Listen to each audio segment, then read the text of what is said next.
बिस्मिल्लाहिर्रहमानिर्रहीम।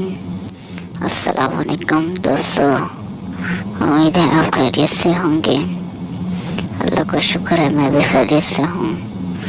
दोस्तों, आज की इस वीडियो में मैं जो शादीशुदा अफराद हैं उनके बारे में इंतहाई अहम नुस्खे, घरेलू नुस्खे जो कि इंतहाई आसान और इजी नुस्खे हैं जिनके इस्तेमाल करने से यकीनन उनकी जो परेशानी है वो दूर हो जाएगी।